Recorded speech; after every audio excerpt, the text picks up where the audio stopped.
Seberapa berbahayakah smartphone? Banyak dari kita merasa smartphone sangat diperlukan, tetapi juga mendapat kecaman karena dampaknya terhadap cara kita berpikir dan berperilaku, terutama di kalangan anak-anak.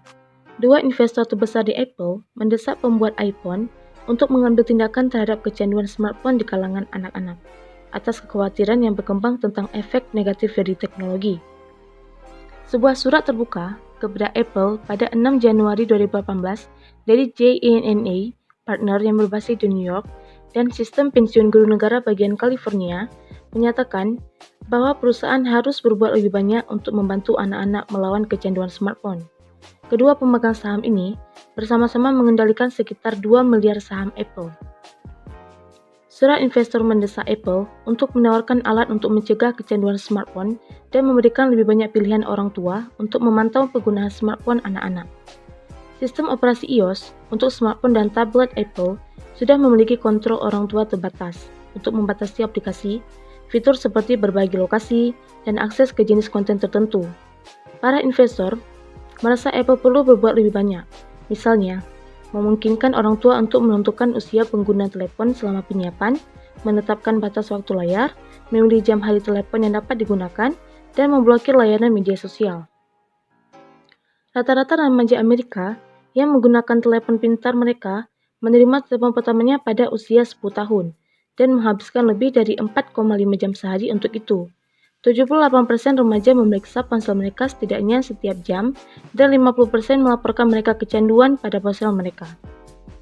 Surat investor tersebut mengutip sejumlah penelitian tentang efek negatif dari penggunaan smartphone dan media sosial yang berat terhadap kesehatan mental dan fisik anak-anak yang otaknya masih berkembang.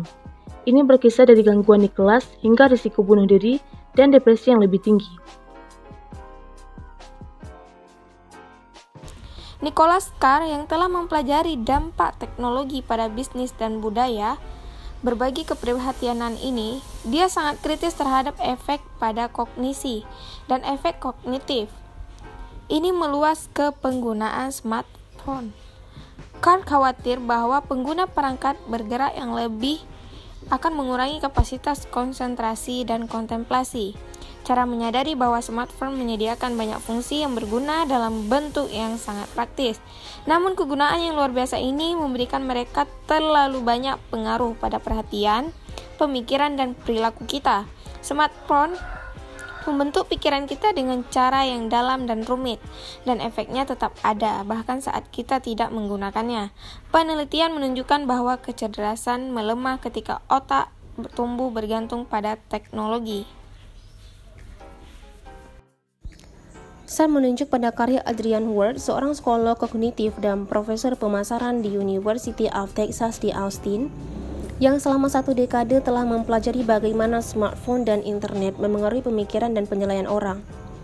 Ward telah mengamati bahwa menggunakan smartphone atau bahkan mendengar satu deringan atau getaran saja menghasilkan gangguan yang membuat lebih sulit untuk berkonsentrasi pada masalah atau pekerjaan yang sulit.